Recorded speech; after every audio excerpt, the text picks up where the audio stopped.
Ayurvedic food supplement and medicine, हृदयाचे विकार, मधुमेह, सोरायसिस, वेट मॉनिटरिंग। आमचा पत्ता सनेज आयुर्वेदिक हनुमान मंदिर शेजारी नेहरू नगर, विजापूर रोड, सोलापूर।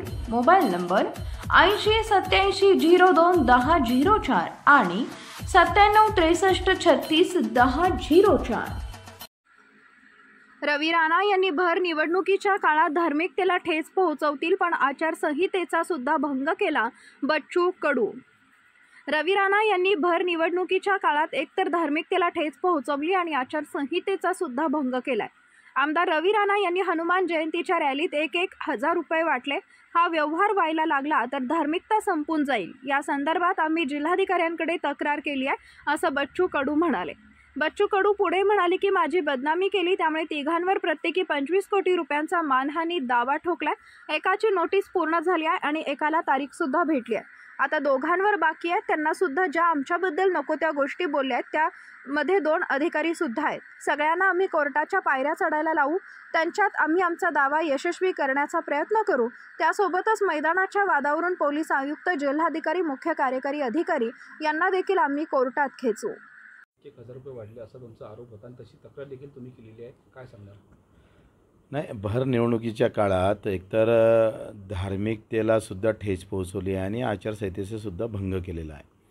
आता हनुमान जयंती गरीबातला गरीब माणूस 4-5 लोकांचे जीव घालून प्रत्येक गावागावात करतं आणि ते भावनिकतेनं करतं आहे। पण या निवडणुकीत मी पहिल्यांदा पाहिलं का हनुमान जयंतीला तुम्ही या, आम्ही तुम्हाला 1,000 रुपये देईन असं करून गर्दी जमवण्याच्या याच्यामध्ये आचारसंहितेचा तो भंग केलाच, पण धार्मिकतेला सुद्धा ठेच पोहोचवली आहे। कारण हा व्यवहार भक्तीमध्ये जर व्हायला लागला, हनुमान जयंतीच्या रॅलीमध्ये जर अशा प्रकारच्या आमिष देऊन जर लोकांना बोलावं लागली तर धार्मिकता संपून जाईल आणि सरळ सरळ त्याला व्यापार होईल। त्या धर्माचा व्यापार होऊ नये, करू नये, हेच आमचं म्हणणं होतं आणि त्याची तक्रार आम्ही रितसर कलेक्टरला दिली। कलेक्टरने त्याची प्रत पोलीस आयुक्ताला दिली, पण पोलीस आयुक्त सध्या स्वाभिमान पार्टीच्या अध्यक्षासारखे वागतात। त्यांनी त्याच्यावर एकही कारवाई केली नाही। याचाच आम्ही निश्चित करणार आहोत आणि या बाबतीत कोर्टात पण जाऊ। उद्या मतदान होणार, नवनीकरणाविरोधात तुम्ही उभं राहिला, कसा लोकांचा प्रतिसाद होता, काय सांगणार? प्रचंड प्रतिसाद आहे आणि गाव खेड्यामध्ये वातावरण अतिशय चांगलं झालेलं आहे। मला असं वाटते का प्रत्येक जातीतला, प्रत्येक घटकातले लोक आम्हाला मतदान करणार आहे आणि प्रचंड मतानं दिनेश भूप निवडून येणार आहे। 25 कोटीचा दावा आम्ही 3 लोकांवर ठोकलेला आहे। त्याच्यातल्या एकाची आता नोटीस पूर्ण झाली, त्याला तारीख पण भेटलेली आहे। 2 जण अजून बाकी आहे।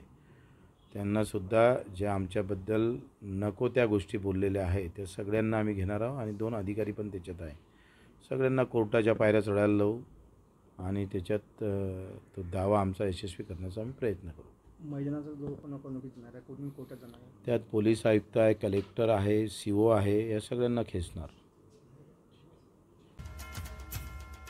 Paras mobile accessories and electronics, mobile व TV रिपेरी, मोबाईल व सर्व डिश रिचार्ज। आमचा पत्ता 34/2/39, 70 foot road, new Pachhapeth, Solapur. Mobile number 77 44 99 66 58 आणि 95 45 46 84 73।